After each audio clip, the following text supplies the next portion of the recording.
Hello everybody. Before we get into health news for today, I have just a couple of quick announcements, and the first one is Chef Dell, who was on our previous broadcast, will be doing a conference call on August 16th. And the subject is healthy school lunches or healthy work lunches, as the case may be. So if you are a person who is tired of peanut butter and jelly and you're running out of ideas, Dell will offer lots of suggestions on things that pack well, keep well, are inexpensive, and great to take to work or send to school with your child. So all you have to do is call the office at 614-841-7700, and you can participate in this call if you're a member. Now, another thing I want to mention is, I'm one of those people who likes to do everything and have everything, and I want to have it all. And so it seems like there's always something slipping through the cracks while I'm trying to do that, and one of them is social networking. So my track record is this. Sometimes I am really good about Twitter for a while, and then I'm not, and then I post on Facebook for a while, and then I stop, and I write on my blog, and then I don't do it. And so one of my resolutions, I don't make New Year's resolutions, this is my August resolution, is to pay attention to all of these things on a regular basis. And so I started making some entries into my blog, onto my blog, and I thought maybe the first topic would be about juggling all the busyness and trying to get everything done. And as it turns out, I can write a paragraph and not really interfere with anything that I'm doing. So in any case, if you go to wellnessforum.com, up in the right-hand corner, there's a little icon for blog. You can click on it, and if you want to make some comments, and maybe you even have some suggestions as to how I can get more things done, I'm really interested in dialoguing with all of you. So now we'll get into today's topic. And for those of you who are on my VoiceCom broadcast list, you know that for a while I've been sending out announcements and covering Peter Gacci's very interesting book on mammography. Gacci is head of the Cochrane Collaboration, which is an organization that is very outspoken against mammography because it does not save lives. And as you might imagine, since I've been talking about this for the last couple of weeks, I've been getting lots of emails. And the emails that I'm getting are mostly questioning, people trying to understand what I'm talking about. I'm really not getting hostile emails yet, although that could come later. But mostly it's just people questioning the things that I'm saying, trying to understand it better. And so I thought maybe I'd address a couple of the things that are persistent questions that might be valuable for everybody. And one of the reasons I'm spending so much time on this mammography issue is that it affects half the population. All of us women are pressured into getting mammograms. In fact, I got a letter from my insurance company about a week or two ago telling me it was time to go get a mammogram and applying that gentle pressure to make sure that I go and comply and do it.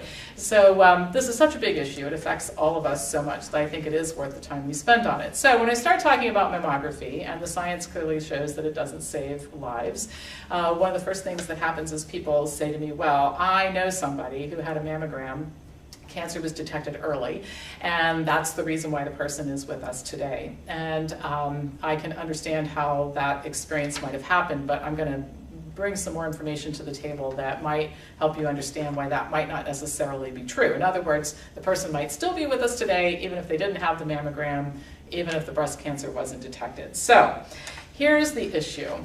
Thousands of women every year are treated for cancer when they don't really have cancer. Now you might wonder, how can that possibly be? Well, we call this cancer that's not really cancer ductal carcinoma in situ is one example. There are several, but we're going to stick with breast cancer today. So ductal carcinoma in situ. Ductal means in the milk ducts. Carcinoma is cancer. In situ means contained. It's all in one location. It hasn't spread beyond the milk duct. It's not invasive, and 98% of the time, these carcinoma in situs, or DCIS, do not turn into cancer.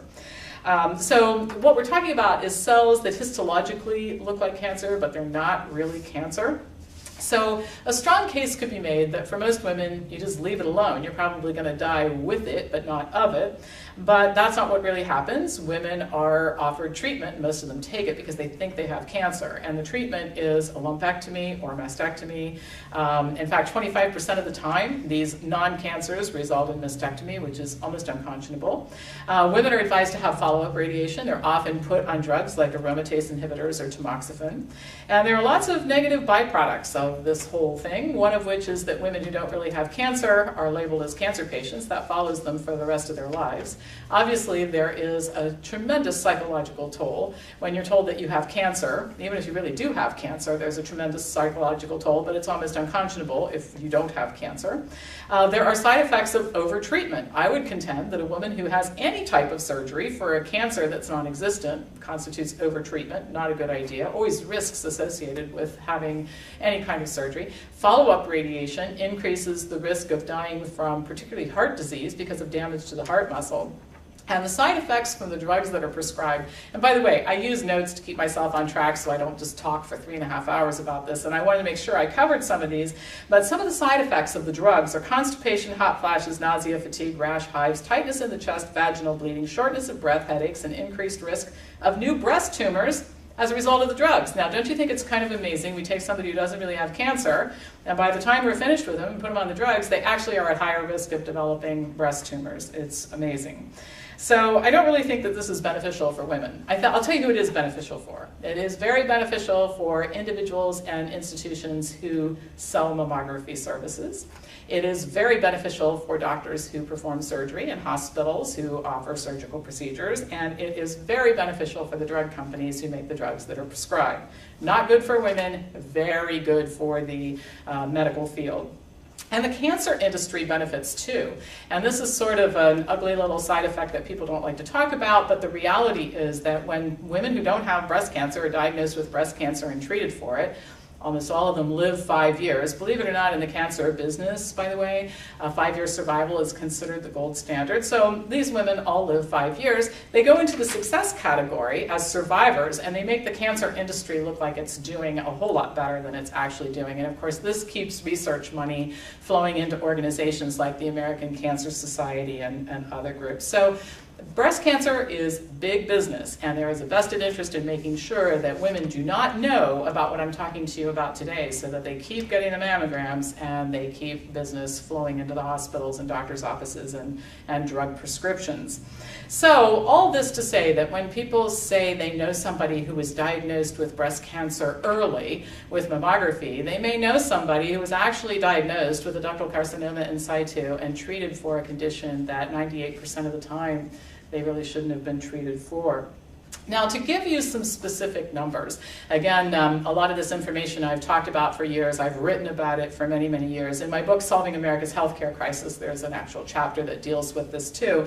But here are the statistics. Mammography prevents 1 death from breast cancer for every 1,000 women screened for 12 years. 1 life is saved. But here's the kicker. 6 women die of overtreatment. Now, I don't want to minimize the effect of 1 life saved, but what do we say to the families of the 6 women who die in order to save 1 woman's life? This is just simply not a program that's appropriate for general public consumption.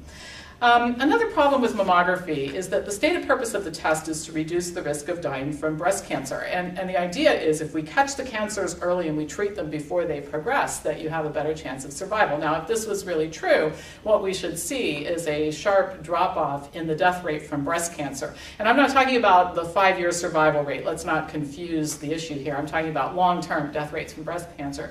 Actually, mammography does not result in reduction in deaths from breast cancer.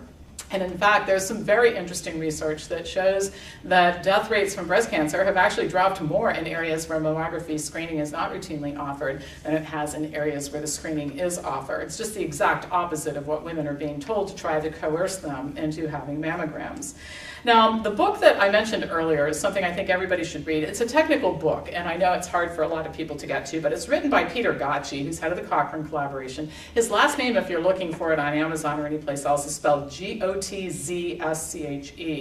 And the group and Gottsche have been analyzing the research on mammography for a good number of years, and as you might imagine, they have taken a great deal of ridicule and trying to be ostracized from the healthcare community. I mean, when you start talking about interrupting sales of billions of dollars worth of products and procedures and diagnostic tests, people get a little nasty about it. But he has persisted in getting this message across, that mammography hurts more women than it helps. So a complete review of Gotchi's book is posted in the Health Brace Online Library, which is a service we offer at the Wellness Forum. There are about 5,000 pages of articles. Most of them are referenced, and if you want to get access to that library, same number to call, 614-841-7700. And so I'll stop there. As I said, I keep notes because I could talk about this issue for several hours, but you probably would get tired of listening. So I will be back to you next week. I want to share some interesting information about vaccines that I learned in one of our sessions in the Diet and Lifestyle Intervention course. And it's a great topic to talk about because so many kids are going in for their doctor visits to get cleared to play sports, and I'm getting lots of emails from parents who are real concerned about the issues. So thanks for listening, and if you have any questions or comments you'd like to make about this broadcast, or any others for that matter, pampopper@msn.com is my email, and please feel free to forward this to anybody who you think should be watching it.